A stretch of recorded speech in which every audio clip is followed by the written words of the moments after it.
வணக்கம் மக்களே. இந்த பதிவு ரொம்ப முக்கியமான பதிவுங்க. தயவுசெய்து இதையும் மேலே தள்ளிவிட்டு போயிடாதீங்க. என்ன அப்படின்னா, குட்டி ஜப்பான் அப்படின்னு சொல்லுவோம்ல, குட்டி ஜப்பான் அப்படின்னு பேர் எடுத்த சிவகாசியை பற்றி தாங்க சொல்ல போகிறேன். சிவகாசி அப்படின்னு சொன்னதுமே எல்லாருக்குமே பட்டாசு ஞாபகம் தான் வரும். ஆனால் இன்றைக்கி அந்த பட்டாசு தொழிற்சாலை இல்லாமல் எத்தனை குடும்பங்கள் கஷ்டப்படுது அப்படிங்கிறத நீங்கள் நிறைய பார்த்துக்கிட்டு தான் இருக்கீங்க. ஏன்னா பட்டாசு தொழிற்சாலைன்னு கிட்டத்தட்ட இந்த ஒரு மாதமாக வேலை இல்லாதனால நிறைய குடும்பங்களோட வாழ்வாதாரம் முடங்கிருச்சு. ஏன் அப்படின்னா அதை நம்பியே குடும்பம் நடத்தினவங்க தான் அந்த சிவகாசி ஏரியா மக்கள். ஏன்னா சிவகாசியில் வேறு எந்த தொழிற்சாலையும் அதிகமாக இல்லை. பட்டாசு தொழிற்சாலைகள் நம்பி மட்டுமே பல குடும்பங்கள் வாழுது. இன்றைக்கி பசி பட்னியோடு இருக்காங்க. 30 நாளாக வேலை இல்லாமல் கடன் வாங்கி செஞ்சு அதெல்லாம் சமாளிக்க முடியாமல் ரொம்ப கஷ்டப்பட்டு கண்ணீர் விடுறாங்க. இதுக்கெல்லாம் தீர்வு அப்படின்னா யாரால் கொடுக்க முடியும்னா நம்ம முதலமைச்சர் சிஎம் ஜோசப் விஜய் அண்ணாவால் மட்டும்தான் முடியும்.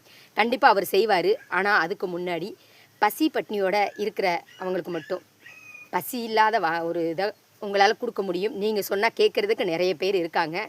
அதனால தான் சொல்கிறேன், பசி பட்னியை மட்டும்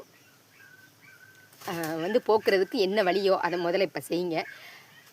ஏன்னா நிறைய பேர் அதில் பாதிக்கப்பட்டிருக்காங்க. மற்ற எதுவாக இருந்தாலும் சமாளிச்சிடலாம். எவ்வளவோ கடன் இருந்தால் கூட கடன்காரங்களுக்கு பதில் சொல்லிடலாம். எவ்வளவோ பிரச்சனைகளை சமாளிச்சிடலாம்.